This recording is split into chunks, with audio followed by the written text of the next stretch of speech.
پہلا یہ ہے کہ ان کی ذات کا ادب کیا جائے گا۔ اس کے بعد والی آیت نمبر 2 اور 3 میں اس کا تفصیل کے ساتھ ذکر موجود ہے، اس ادب کی نوعیت کیا ہوگی۔ یہاں پہ جو لفظ ہیں لا تقدموا، اللہ کے رسول سے آگے نہیں بڑھنا، اس کے دو مطلب ہیں۔ ایک تو کوئی بھی دین کا بتایا ہوا کام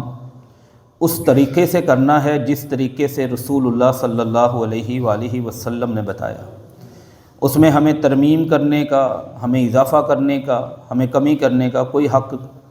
نہ دین دیتا ہے اور نہ ہی دین اس حوالے سے برداشت کرتا ہے۔ اور اگر کوئی انسان اس میں کمی کوتاہی کرے تو اس کا امپیکٹ، اس کا اثر صرف اس بندے کی زندگی پر نہیں بلکہ بسا اوقات اجتماعی طور پر قوم کو بھگتنا پڑتا ہے۔ عمر بن سلمہ الحمدانی رحمہ اللہ تعالی صحابہ کے بعد والے طبقے کے بہت بڑے اسکالر ہیں۔ سنن دارمی میں 204 نمبر پر یہ روایت آتی ہے، کہتے ہیں صبح کی نماز کا ٹائم ہونے والا تھا، روٹین یہ تھی کہ ہم کسی بڑی شخصیت کو ساتھ لے کر مسجد میں نماز کی ادائیگی کے لیے جایا کرتے ہیں۔ سوچا کہ سیدنا عبداللہ ابن مسعود رضی اللہ تعالی عنہما ان کے ساتھ جائیں گے، اور ہم آ کے ان کے دروازے پہ بیٹھ گئے۔ اتنے میں دیکھا تو ایک شخص اندھیرے میں بڑی تیزی سے دوڑتے ہوئے ہماری طرف آ رہے ہیں۔ غور سے دیکھا فَإِذَا ہوا ابو موسیٰ الاشعری، وہ آنے والی شخصیت ابو موسیٰ اشعری ہیں رضی اللہ تعالیٰ عنہ۔ آتے ہی پھولے ہوئے سانس کے ساتھ ایک سوال کیا، اخرج ابو عبد الرحمن، عبداللہ ابن مسعود رضی اللہ تعالیٰ عنہ کی کنیت ابو عبد الرحمن، کیا وہ نماز کے لیے چلے گئے؟ نہیں، ابھی نہیں گئے، دروازہ ہی نہیں کھلا ابھی تک، وہ بھی ہمارے ساتھ بیٹھ گئے۔ اتنے میں عبداللہ ابن مسعود رضی اللہ تعالیٰ عنہ باہر نکلے، ابو موسیٰ اشعری رضی اللہ تعالیٰ عنہ بے قراری کے ساتھ کھڑے ہوئے ملے، پوچھا خیریت ہے؟ آپ کچھ گھبرائے ہوئے ہیں۔ کہنے لگے کہ رعیت امرا، میں نے آج ایک مسجد میں کام ہوتے ہوئے دیکھا ہے، اس کام کو اچھا کہنے کو دل نہیں کرتا، لیکن میں کسی کو روک نہیں سکا اس کام پہ۔ عبداللہ ابن مسعود رضی اللہ تعالیٰ عنہ بہت بڑے اسکالر تھے، نبی کریم صلی اللہ علیہ وآلہ وسلم کے ان صحابہ میں سے تھے جن کو فقیہ صحابہ کہا جاتا ہے۔ اچھا کام کیا دیکھا ہے آپ نے؟ انہوں نے کہا میں نے دیکھا کہ لوگ گروپ بنا کے بیٹھے ہیں نماز سے پہلے انتظار میں، ان میں سے ایک شخص ان کا لیڈر ہے، اس کے ہاتھ میں 100 کنکریاں ہیں، وہ سب کو 100 دفعہ سبحان اللہ کا ذکر کرواتا ہے، حلیل کہتا ہے سبحوا مئۃ، پھر سب کو 100 دفعہ کبروا مئۃ اللہ اکبر کا اجتماعی ذکر کرواتا ہے، اور پھر وہ سب کو حلیلوا مئۃ کہہ کر 100 دفعہ لا الہ الا اللہ کا کرواتا ہے۔ اب اگر اوورآل دیکھیں تو یہ تینوں ذکر سبحان اللہ، الحمدللہ، اللہ اکبر، لا الہ الا اللہ، چاروں ذکر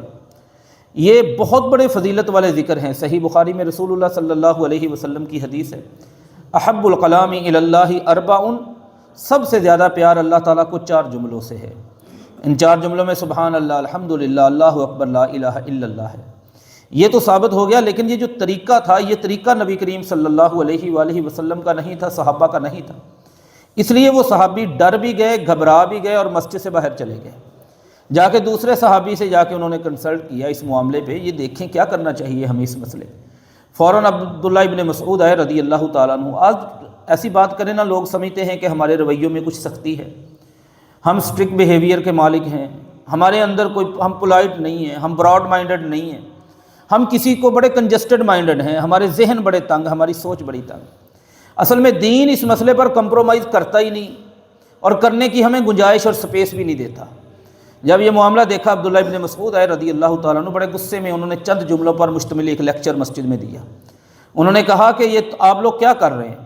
لم تبل ثیابہ، میرے پیغمبر اس دنیا سے گئے ابھی تک تو ان کے کپڑے پرانے نہیں ہوئے، لم تکسر عانیتہ، ابھی تک ان کے برتن نہیں ٹوٹے، اور آپ لوگوں نے ایک نیا کام شروع کر دیا ہے۔ ان میں جو بندہ سب سے زیادہ ایکٹیو تھا وہ کھڑا ہو گیا، کہنے لگا ذرا رکیں، آپ بڑی سخت بات کر رہے ہیں، ما ارادنا الا الخیر، ہمارا جو ارادہ ہے وہ ایک نیکی کا ارادہ ہے، ہم خیر اور بھلائی لینا چاہتے ہیں۔ کیا کمال کا جملہ کہا، کیا کمال کا کمنٹ کیا اس جملے پر۔ عبداللہ ابن مسعود کہنے لگے رضی اللہ تعالیٰ عنہ، کم من مرید للخیر لن یصیبہ، بڑے لوگ ہیں جن کے ارادے اچھے ہوتے ہیں، نیت اچھی ہوتی ہے، سوچ اچھی ہوتی ہے، لیکن صرف ارادے کیا اچھا ہونا، سوچ کی اچھائی ان کو اللہ تعالیٰ کی طرف سے اجر کا حقدار نہیں بناتی، کیونکہ وہ اچھی سوچ کے ساتھ جو کام کر رہے ہوتے ہیں وہ رسول اللہ صلی اللہ علیہ وآلہ وسلم سے ثابت نہیں ہوتا۔ عمر بن سلمہ ہمدانی بیان کرتے ہیں، میں نے ان تمام لوگوں کو دیکھا یہ لوگ آخری جملہ جو عبداللہ ابن مسعود کا تھا وہ کہنے لگے کہ انکم لعلی ملت ہی اہدی من ملت محمد او مفتیہ باب ضلالۃ، میں عبداللہ بن مسعود پیغمبر کا صحابی تمہیں یہ کہتا ہوں، یا تو تم ایک ایسے دین پر چل رہے ہو جو محمد کے دین سے زیادہ ہدایت یافتہ ہے صلی اللہ علیہ وآلہ وسلم، کیونکہ محمد کے دین میں ذکر کا یہ طریقہ نہیں تھا، او مفتیہ باب ضلالۃ، یا پھر تم گمراہی کا کوئی گیٹ کھولنے والے ہو، گمراہی کا دروازہ کھولنے والے ہو۔ عمر بن سلمہ الحمدانی کہتے رضی اللہ تعالیٰ رحمہ اللہ تعالیٰ، وہ کہتے ہیں میں نے اپنی آنکھوں سے دیکھا، چند ہی سالوں کے بعد نہروان کے علاقے میں ایک جنگ لڑی گئی، اس جنگ لڑنے والے لوگوں کا نیریٹو یہ تھا کہ سیدنا علی رضی اللہ تعالیٰ عنہ کافر ہیں، وہ مسلمان نہیں، نعوذ باللہ من ذالک، ابو بکر کافر ہیں، وہ مسلمان نہیں، نعوذ باللہ من ذالک، عمر کافر ہیں، مسلمان نہیں، نعوذ باللہ من ذالک۔ وہ یہ نعرہ لے کر کھڑے تھے، وہ یہ سلوگن لے کر کھڑے تھے، ان کا نیریٹو، ان کا بیانیہ یہ تھا، اور یہ لوگ وہاں پہ جا کے جنگ لڑ رہے تھے۔ جب انسان لا تقدموا بین یدی اللہ ورسولہ، اس جگہ پہ اپنے آپ کو نہیں روکتا دین کی جس لکیر پر اللہ کے پیغمبر محمد روک کے گئے ہیں صلی اللہ علیہ وآلہ وسلم، پھر اس کے نتائج اس کو بھگتنا پڑتے ہیں۔ وہ نتائج اس طرح سے آتے ہیں، انسان اپنے آپ کو کہیں نہ کہیں گمراہی میں جا گراتا ہے۔ تو اس آیت میں جو دوسرا حکم ہے کہ اللہ کے رسول سے آگے نہ بڑھو، کیا مطلب ہے؟ اللہ کے جس طرح سے کوئی دین کا کام بتا گئے اسی طرح سے، اور جو کام انہوں نے بتایا نہیں وہ کرنے کی اجازت نہیں۔ امام مالک کے پاس ایک بندہ آیا، کہنے لگا من این احرم، امام مالک رحمہ اللہ تعالیٰ اپنے دور کے سب سے بڑے عالم تھے، مجھے یہ بتائیے، مسجد نبوی میں بیٹھتے، مصلی رسول کے پاس، ممبر رسول کے پاس حدیث کا درس اور لیکچر دیتے، مجھے یہ بتائیں کہ میں احرام باندھوں تو کہاں سے باندھوں عمرہ کے لیے؟ فرمایا من این احرم النبی صلی اللہ علیہ وسلم، وہیں سے، یہاں سے اللہ کے رسول نے باندھا ہے، یعنی ذوالحلیفہ سے باندھے، جو مدینہ سے نکل کر چند کلومیٹر کے فاصلے پہ آتا۔ کہنے لگا نہیں، میں تو اللہ کے رسول کی قبر کے پاس سے باندھوں گا، کیونکہ وہ جو ٹکڑا ہے نا زمین کا، وہ بڑا کمال کا ٹکڑا ہے، اس کے بارے میں نبی کریم صلی اللہ علیہ وسلم نے فرمایا ہی روضۃ من ریاض الجنہ، وہ جنت کے ٹکڑوں میں سے ایک ٹکڑا ہے، باغیچوں میں سے ایک باغیچہ، میں وہاں سے باندھوں۔ امام مالک رحمہ اللہ تعالیٰ اس کو دیکھ کر کہنے لگے انی اخشی علیک الفتنہ، مجھے ڈر لگتا ہے آپ کہیں بہت بڑے فتنے کا شکار ہونے والے ہیں۔ کہنے لگے یہ آپ نے کیسی بات کر دی، میں ایک اچھی جگہ سے اپنی نیکی والا احرام باندھنا، پابندیوں کو فالو کرنا، اس کی جو کنڈیشنز ہیں ان کو فالو کرنا ایک عبادت کا کام ہے، میں تو اپنی نیکی میں اضافہ کر رہا ہوں۔ فرمایا نہیں، اگر یہ نیکی ہوتی تو اللہ کے رسول بھی یہیں سے باندھ کے جاتے، اللہ کے رسول نے ذوالحلیفہ سے باندھا ہے، وہیں پہ باندھنا۔ اور آخری بات، جو کام کیا نہیں وہ کام نہیں کر سکتے۔ سیدنا عبداللہ ابن عمر رضی اللہ تعالیٰ عنہما بیٹھے ہیں، جامع ترمذی میں حدیث 2738 نمبر حدیث جامع ترمذی میں، ان رجلا عطس،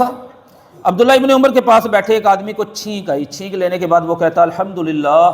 والصلاۃ والسلام علی رسول اللہ، بہت پیاری بات کی، والصلاۃ والسلام، سلام بھی پڑھا ہے اور صلاۃ بھی پڑھی ہے، یعنی درود بھی ہے اور سلام بھی ہے، اس حکم پر عمل کیا ہے جس حکم کے بارے میں اللہ نے کہا ہے میں کرتا ہوں،